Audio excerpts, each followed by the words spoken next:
You just heard Morgan. He made mention that injuries affect just about every team in the league this season. But come on, man. I mean, the Redskins' problems, they're off the charts now.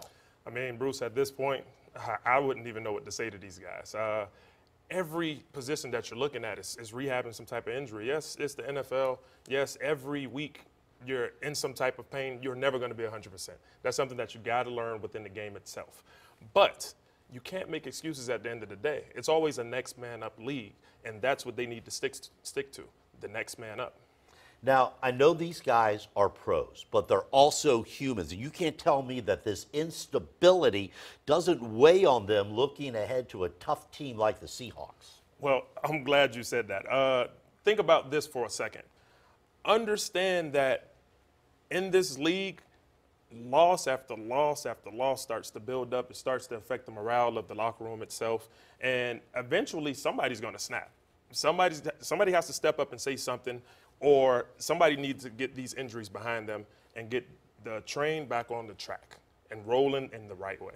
Now, you talk about morale. Bree Jackson, our Huddle reporter at Redskins Park, was in the locker room this week. She has the latest on the team's morale heading into Sunday's game. Bree? The injuries list continues to grow for the Washington Redskins, and this week we talk with coaches and players about team morale and what could be a key game against the Seattle Seahawks. And despite all the injuries, a win in Seattle would put the Redskins at 4-4 midway through the season. At Redskins Park, I'm Bree Jackson for the Washington Huddle. Thank you, Bree. You know, last week the Seahawks beat the Texans in what I thought was the best game in the NFL this season. They are the top team in the NFC West.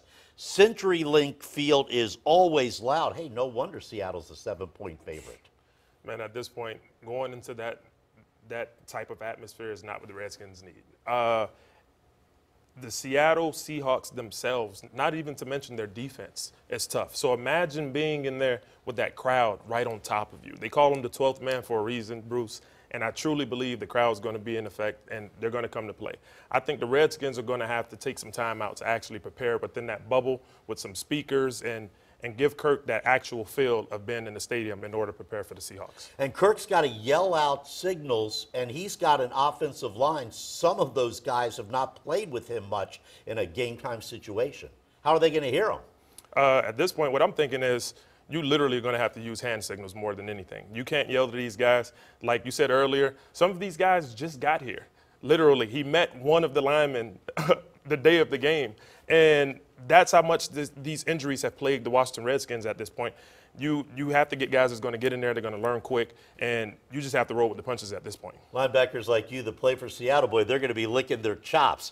Quarterback Kirk Cousins, again, will be most affected by the noisy Seattle fans. On the flip side, the Redskins have already faced Carson Wentz and Alex Smith, and both embarrassed the Redskins defense running out of the pocket, and now they're going to have to contain Russell Wilson, who's not as fast as he was a few years ago, but he can still make plays with his feet. I'd say Russell Wilson's one of those old dogs, but with a couple of new tricks, Bruce. And I say that just simply because he's one of those quarterbacks that you have to keep in the pocket. I really see the Redskins taking the time out to study him, break down some film on just Russell Wilson alone. He's one of those guys that if you lose a count for, he's going to make you pay at the end of the day. The game between the Seattle Seahawks and the Houston Texans was amazing. If you watch Russell Wilson and what he did in that game, you'll see why you have to pay attention to him.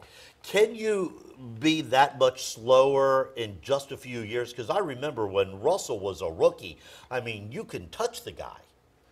I mean, within this sport, you never really know what's going to happen with your body. The best thing you can do is try and take care of your body. But I do believe guys like Russell Wilson, who's taken a couple of hits over the years from scrambling and things of that sort, has lost a step or two. But he isn't one of those guys that you want to underestimate when it comes to scrambling.